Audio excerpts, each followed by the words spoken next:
But I chose this passage because it is part of a long narrative. It kind of lends itself to doing a dramatized reading. It's quite a dramatic passage. And the Exodus is definitely the beginning of something new. It's definitely a sea change, if you like, even literally at some point. Until this Exodus event, the people of Israel had a very limited knowledge of God. They knew about him, of course. They knew about the God of their fathers.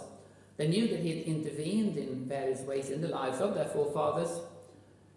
Presumably, they worshipped him in some form or another, even while they were in Egypt, but we don't really know what they did, and they didn't have much knowledge about God, and they didn't really have much, I would say, interaction with him, much contact with him either. And that's what's about to change. Because in the reading that we will hear dramatized today, it's very much about God getting in touch with his people, with the descendants of Abraham, Isaac, and Jacob, and becoming their God, not just the God of Abraham individual, Isaac individual, Jacob individual, but of the whole people. He is a relational God, and he wants people to know him. But we should probably set the scene a bit before we start the reading. Thanks to Jacob's favoritism, Joseph, his favorite son, ends up in Egypt, first as a slave and then as, well, prime minister, maybe we could call him, and is in charge of distributing grain during the famine, and eventually his whole family, Jacob and sons, move down to Egypt. And they stay for several centuries, and they are exceedingly fruitful, according to Exodus chapter 1. And they start filling up the land, they start filling the area where they're living, which wasn't a big problem, probably, until we got this new king who didn't care about Joseph. Chapter 1 tells us about this as well. He didn't like the Israelites. He represented a new dynasty, new ruling family of Egypt, and he didn't like these Israelites. He feared that they might become too powerful, they might become a threat to Egypt, a little bit like some politicians in this country feel about refugees, but the solution is slightly different, because Pharaoh's solution is let's enslave them, drive them as hard as they can, and maybe they would perish. Didn't work. So then his next step, of course, is even more drastic. Let's kill all the baby boys. Which also didn't work, because the midwives refused to cooperate for one thing, and maybe ordinary people also thought this was a bit ruthless. So who was this horrible Pharaoh then? Well, perhaps it doesn't matter, but here is a possible answer. Bible chronology suggests that the 15th century BC is the most likely time of the Exodus, even though a lot of scholars place it in the 13th century. But the 15th century makes sense. And if so, those are the main players. Thutmose I, who started this new dynasty and initiated a lot of building projects, which required slave labor. And then we have his daughter, Hatshepsut, I'm not so good at Egyptian, who was childless, which might explain why she was so happy to adopt the baby that she found in the river, even though she realized he was one of the hated Israelites. Her husband, Thutmose II, sired a son through somebody else, and then he died early. And Hatshepsut and her stepson co-reigned peacefully for about 22 years, but then her stepson became Thutmose III and reigned very harshly for another 32 years or so. I mean, all these figures are slightly approximate, obviously, but if this chronology is correct, then Thutmose III is the pharaoh who dies in chapter 2, triggering these events that we will be hearing about. And he is succeeded by his son Amenhotep II, who then would be the pharaoh that Moses and Aaron confront. I know from a lot of popular literature and film, it's always assumed that he's Ramses. That doesn't fit with the chronology, and there's little support for him being the actual pharaoh. Amenhotep II fits much better. He was known for excessive cruelty to his enemies. He was also known for building great storage cities. And one more thing, neither Amenhotep II nor his successor Thutmose IV were firstborn sons, which is quite relevant if you remember what happens to firstborn sons a bit later on. But I think that's probably enough dry facts.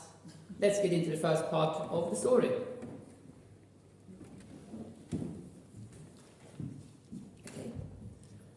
Now a man of the house of Levi married a Levite woman, and she became pregnant and gave birth to a son. When she saw that he was a fine child, she hid him for 3 months. But when she could hide him no longer, she got a papyrus basket for him and coated it with tar and pitch. Then she placed the child in it and put it among the reeds along the bank of the Nile. His sister stood at a distance to see what would happen to him. Then Pharaoh's daughter went down to the Nile to bathe, and her attendants were walking along the riverbank. She saw the basket among the reeds and sent her slave girl to get it. She opened it and saw the baby. He was crying, and she felt sorry for him. This is one of the Hebrew babies. Then his sister asked Pharaoh's daughter, "Shall I go and get one of the Hebrew women to nurse the baby for you?" Yes, go. So the girl went and got the baby's mother. Take this baby and nurse him for me, will you? And I will pay you. So the woman took the baby and nursed him. When the child grew older, she took him to Pharaoh's daughter, and he became her son. I shall call him Moses, because I drew him out of the water.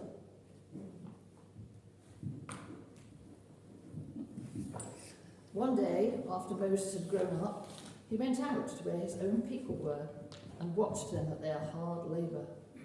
He saw an Egyptian beating a Hebrew, one of his own people. Glancing this way and that, seeing no one, he killed the Egyptian and hid him in the sand.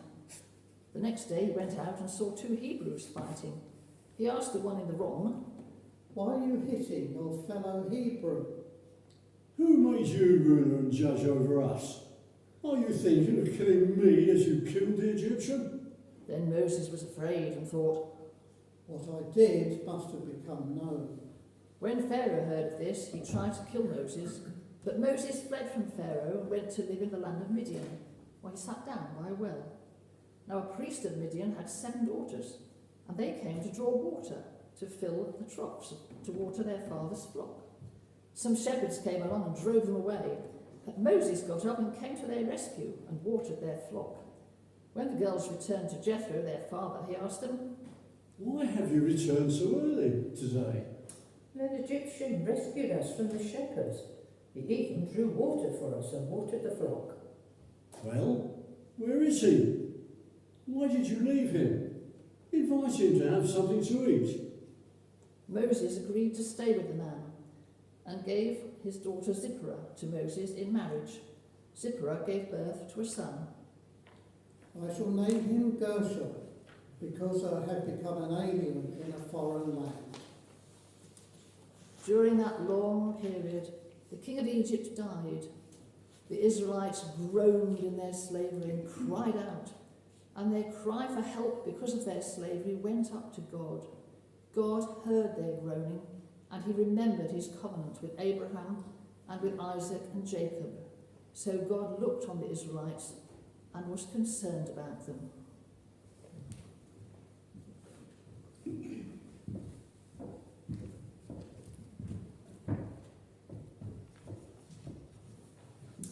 Moses was tending the flock of Jethro, his father-in-law, the priest of Midian, and he led the flock to the far side of the desert and came to Horeb, the mountain of God. There the angel of the Lord appeared to him in flames of fire from within the bush.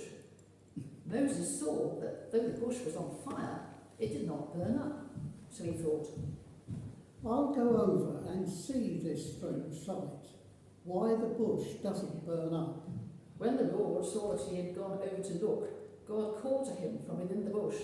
Moses, Moses, Here I am. do not come any closer. Take off your sandals, for the place where you are standing is holy ground. I am the God of your father Abraham, the God of Isaac, and the God of Jacob. At this Moses hid his face, because he was afraid to look at God. I have indeed seen the misery of my people in Egypt. I have heard them crying out because of their slave drivers, and I am concerned about their suffering. So I have come down to rescue them from the hand of the Egyptians and to bring them up out of the land into a good and spacious land, a land flowing with milk and honey, the home of the Canaanites, Hittites, Amorites, Perizzites, Hivites, and Jebusites. And now the cry of the Israelites has reached me, and I have seen the way the Egyptians are oppressing them. So now go. I am sending you to Pharaoh to bring my people, the Israelites, out of Egypt. But who am I that I should go to Pharaoh and bring the Israelites out of Egypt? I will be with you, and this will be the sign to you that it is I who have sent you. When you have brought the people out of Egypt, you will all worship me on this mountain. But suppose I go to the Israelites and say to them, the God of your fathers has sent me to you, and they ask me, what is his name? Then what shall I say to them? I am who I am. This is what you are to say to the Israelites. I am has sent me to you. Say to the Israelites, the Lord, the God of your fathers, the God of Abraham, Isaac, and Jacob, has sent me to you. This is my name forever, the name by which I am to be remembered from generation to generation. Go, assemble the elders of Israel and say to them, the Lord, the God of your fathers, the God of Abraham, Isaac, and Jacob, appeared to me and said, I have watched over you and have seen what has been done to you in Egypt, and I have promised to bring you up out of your misery in Egypt into the land of the Canaanites, Hittites, Amorites, Perizzites, Hivites, and Jebusites, a land flowing with milk and honey. The elders of Israel will listen to you. Then you and the elders are to go to the king of Egypt and say to him, the Lord, the God of the Hebrews, has met with us. Let us take a 3-day journey into the desert to offer sacrifices to the Lord our God. But I know that the king of Egypt will not let you go unless a mighty hand compels him. So I will stretch out my hand and strike the Egyptians with all the wonders that I will perform among them. After that, he will let you go. And I will make the Egyptians favourably disposed towards this people, so that when you leave, you will not go empty-handed. Every woman is to ask her neighbour and any woman living in her house for articles of silver and gold and for clothing, which you will put on your sons and daughters, and so you will plunder the Egyptians. But what if they don't believe me, or listen to me and say, the Lord did not appear to you? What is that in your hand? A staff. Throw it on the ground. Moses threw it on the ground, and it became a snake, and he ran from it. Reach out your hand and take it by the tail. So Moses reached out and took hold of the snake, and it turned back into a staff in his hand. This is so that they may believe that the Lord, the God of their fathers, the God of Abraham, the God of Isaac, and the God of Jacob, has appeared to you. Now put your hand inside your cloak. So Moses put his hand into his cloak, and when he took it out, it was leprous, like snow. Now put it back into your cloak. So Moses put his hand back into his cloak, and when he took it out, it was restored, like the rest of his flesh. If they do not believe you, or pay attention to the first sign, they may believe the second. But if they do not believe these 2 signs, or listen to you, take some water from the Nile and pour it on the dry ground. The water you take from the river will become blood on the ground. O Lord, I have never been eloquent, neither in the past nor since you have spoken to your servant. I am slow of speech and tongue. Who gave man his mouth? Who makes him deaf or mute? Who gives him sight or makes him blind? Is it not I, the Lord? Now go, I will help you to speak and will teach you what to say. O Lord, please send someone else to do it. Then the Lord's anger burned against Moses, and he said, What about your brother Aaron the Levite? I know he can speak well. He is already on his way to meet you, and his heart will be glad when he sees you. You shall speak to him and put words in his mouth. I will help both of you to speak and will teach you what to do. He will speak to the people for you, and it will be as if you were God to him. But take this staff in your hand so that you can perform miraculous signs with it. So, what do we make of Moses arguing with God here then? It's a bit of an interesting anti-hero almost. I mean, he seemed keen enough to fight for his people once upon a time before he had to leave Egypt. Well, it might just be that life happened to him. He's twice as old as he was when he left Egypt. He has an established family life at this point, and maybe nothing much has happened to him in those years. What if God just says these things and then he doesn't deliver? So he just starts thinking of everything that can go wrong, which I have to admit is quite natural. I think I would have done exactly the same thing. Kind of start thinking, but what about this and what about that, and what if Pharaoh won't listen, which actually, incidentally, was a correct observation. Pharaoh didn't want to listen, so he was quite right about that. But yes, there was an obvious lack of faith here, because God was speaking to him from a burning bush, and his staff has turned into a snake and back again. So, I mean, he was a bit too, I don't know, argumentative, maybe a bit too weak in his faith. He just could not believe that this was possible, which I guess goes to show that he was very much an ordinary human, just like us. God only uses weak, sinful, failing people because that's all there is. We're all like that, and I think we can, in a way, take heart from that. Moses, yes, he's a hero of the faith, but he didn't really start off as one, did he? He was very weak, and God got angry with him for not believing after he'd shown him so many things. But here's another interesting point. God accepts him, and he still uses him, and he even goes along with Moses' complaints here. He said, well, what about your brother Aaron then? He can speak. You can't tell me that he's not a good speaker. God knows, please note that. I know that he's a good speaker. God knows all of it. So he agrees to get brother Aaron involved as Moses' sidekick, which means that God also spoke to Aaron. Don't miss that. Moses isn't the only one that hears from God in this story.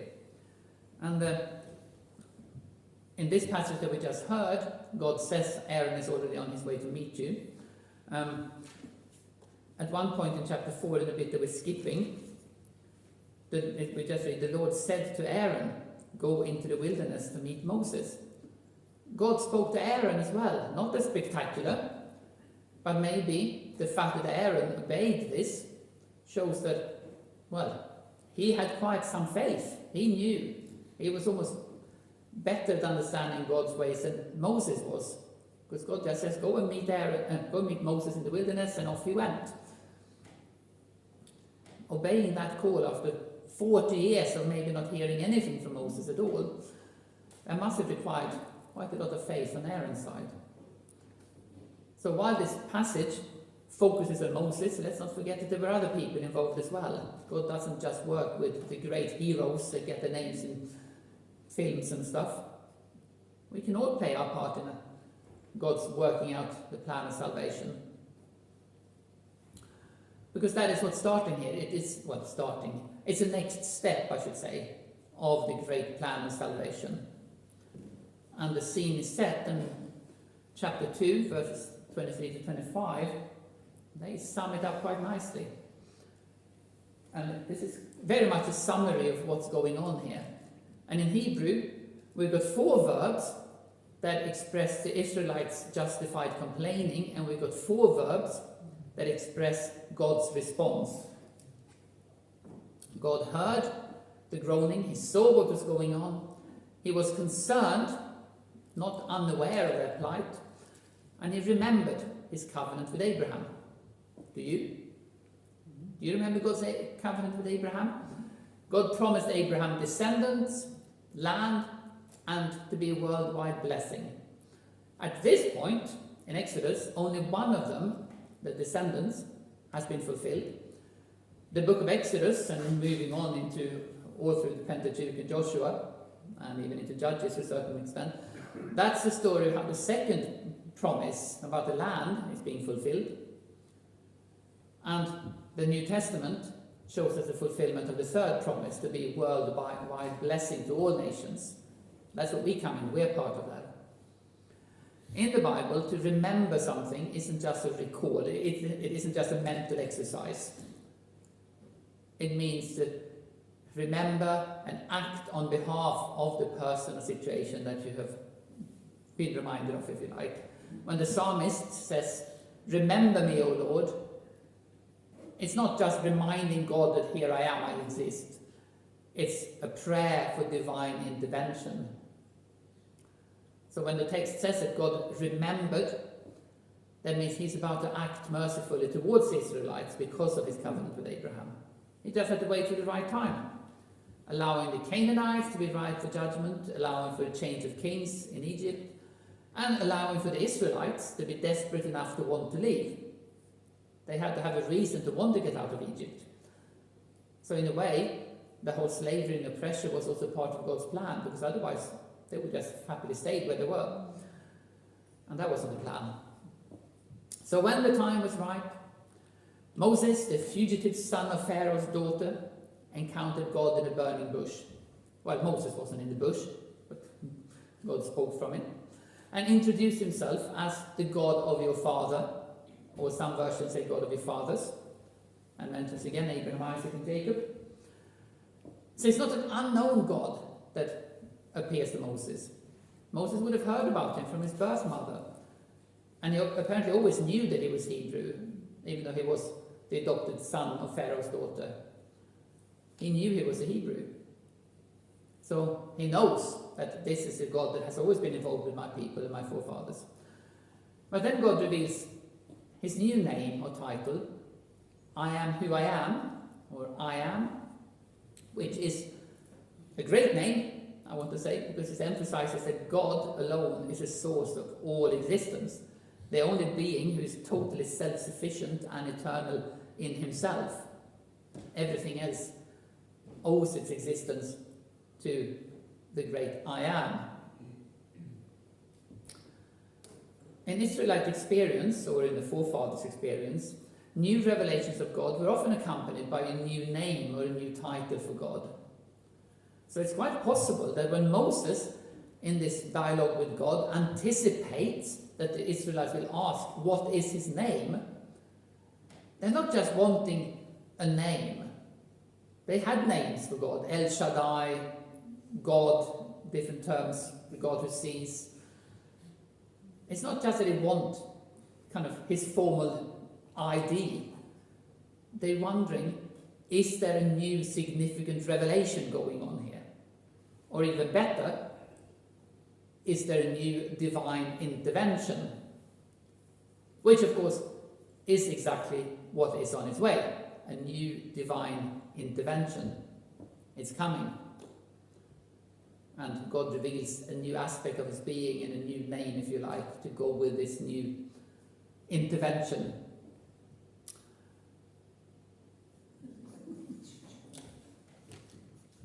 Moses and Aaron went to Pharaoh and said, This is what the Lord, the God of Israel, says. Let my people go, so that they may hold a festival to me in the desert. Who is this Lord, that I should obey him and let Israel go? I do not know the Lord, and I will not let Israel go. The God of the Hebrews met with us. Now let us take a 3-day journey into the desert to offer sacrifices to the Lord our God, or he may strike us with plagues or with the sword. Moses and Aaron, why are you taking the people away from their labour? Get back to your work. Look, the people of the land are now numerous, and you are stopping them from working. That same day Pharaoh gave this order to the slave drivers and foremen in charge of the people. You are no longer to supply the people with straw for making bricks. Let them go gather their own straw, but require them to make the same number of bricks as before. Don't reduce the quota. They're lazy. And that's why they're crying out, let us go and sacrifice to our God. Make them work harder. Make the men work harder so they keep working and pay no attention to lies. Then the slave drivers and 4 men went out and said to the people, This is what Pharaoh says. I will not give you any more straw. Go and get your own straw, wherever you can find it. But your work will not be reduced at all. So the people scattered all over Egypt to gather stubble to use for straw. The slave drivers kept pressing them, saying, Complete the work required of you each day, just as when you had straw.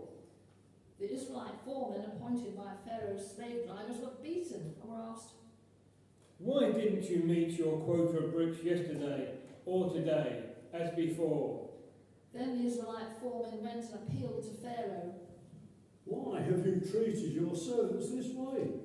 Your servants are given no straw, yet we are told, make bricks. Your servants are being beaten, but the fault is with your own people. Lazy. That's what you are, lazy. That's why you keep saying, let us go and sacrifice to the Lord. Now get back to work. You'll not be given any straw, yet you must produce your full quota of bricks. The Israelite 4 men realised they were in trouble when they were told, you must not reduce the number of bricks required of you each day. When they left Pharaoh, they found Moses and Aaron waiting for them to meet them. May the Lord look upon you and judge you. You have made us a stench to Pharaoh and his officials, and have put a sword in their hand to kill us. Moses returned to the Lord and said, O Lord, why have you brought trouble upon this people? Is this why you sent me? Ever since I went to Pharaoh to speak in your name, he has brought trouble upon this people, and you have not rescued your people at all. Now you will see what I will do to Pharaoh. Because of my mighty hand, he will let them go. Because of my mighty hand, he will drive them out of the country. I am the Lord. I appeared to Abraham, to Isaac, and to Jacob as God Almighty. But by my name, the Lord, I did not make myself known to them. I also established my covenant with them, to give them the land of Canaan, where they lived as aliens. Moreover, I have heard the groaning of the Israelites, whom the Egyptians are enslaving, and I have remembered my covenant. Therefore, say to the Israelites, I am the Lord, and I will bring you out from under the yoke of the Egyptians. I will free you from being slaves to them, and I will redeem you with an outstretched arm and with mighty acts of judgment. I will take you as my own people, and I will be your God. Then you will know that I am the Lord your God, who brought you out from under the yoke of the Egyptians. And I will bring you to the land I swore with uplifted hand to give to Abram, to Isaac, and to Jacob. I will give it to you as a possession. I am the Lord. Moses reported this to the Israelites, but they did not listen to him because of their discouragement and cruel bondage. Then the Lord said to Moses, Go, tell Pharaoh, king of Egypt, to let the Israelites go out of his country. But Lord, if the Israelites won't listen to me, why should Pharaoh listen to me, since I speak with faltering lips? See, I have made you like God to Pharaoh, and your brother Aaron will be your prophet. You are to say everything I command you, and your brother Aaron is to tell Pharaoh to let the Israelites go out of his country. But I will harden Pharaoh's heart, and though I multiply my miraculous signs and wonders in Egypt, he will not listen to you. Then I will lay my hand on Egypt, and with mighty acts of judgment I will bring out my divisions, my people, the Israelites. And the Egyptians will know that I am the Lord when I stretch out my hand against Egypt and bring the Israelites out of it. Moses and Aaron did just as the Lord commanded them. Moses was 80 years old, and Aaron was 83 when they spoke to Pharaoh. The Lord said to them, When Pharaoh says to you, perform a miracle, then say to Aaron, take your staff and throw it down before Pharaoh, and it will become a snake. So Moses and Aaron went to Pharaoh and did just as the Lord commanded. Aaron threw his staff down in front of Pharaoh and his officials, and it became a snake. Pharaoh then summoned the wise men and sorcerers, and the Egyptian magicians also did the same things by their secret arts. Each one threw down his staff, and it became a snake. But Aaron's staff swallowed up their staffs. Yet Pharaoh's heart became hard, and he would not listen to them, just as the Lord has said. Yeah, I do like the sheep following Moses all the way down to Egypt land as well. And of course we've got a little bit of a foretaste there of what's coming when Pharaoh keeps saying no. But we have this obvious question here, how did the magicians copy Moses' miracles? That was featured a little bit in that video. Well, the obvious answer is through magic. They were magicians after all. But the thing is, magic has two different meanings. And it's possible that they were real magicians with real demonic power to perform certain kinds of miracles. It is also possible that it was simply by sleight of hand that they were really good illusionists. We know that featured a lot in the ancient world. People who claimed to have magic powers, but they were really just very good at tricking people. Maybe hypnotism, some people have suggested. I can't really give an answer. If it was true magic, then it was clearly demonic, but it might not have been. We don't know. In any case, the sole purpose was to make Pharaoh disbelieve these signs, and that worked. And they were able to replicate the first two miracles, if you keep reading in the text, and after that they were apparently unable to go any further. But Pharaoh would not believe. And the thing is, even the Israelites found it difficult to accept Moses and Aaron's good news here, because their plight was getting worse. It wasn't getting better. They suddenly had to make bricks without any straw, and the oppression increased, which they weren't very happy about. Even when God speaks to Moses again and Moses goes back and reports all of it, they just can't quite believe it. Worth bearing in mind that God's care for us and God's guidance, God's involvement in our lives, doesn't necessarily mean that things will always be easy. Sometimes there will be spiritual opposition. Sometimes it's just that normal circumstances come into play and things just don't go right because of things that happen in this world. The world isn't as it should be. Things just don't always go the way they should. And in this case, of course, there was a spiritual element to it as well. But the thing is, what the Israelites might not be able to see at this point, and Moses might be doubting occasionally as well, is that God is working his purpose out. All through these events, God is working out his plan of salvation. His timetable may not be ours, his ways may not be ours, but his plan to save humanity and restore humanity is being worked out as we speak. It hasn't stopped. It started, in a way, as soon as Adam and Eve fell into sin, through the calling of Abraham. Very much in these events we've just been hearing, God is working out his plan of salvation. And he makes it very clear that it's all his work.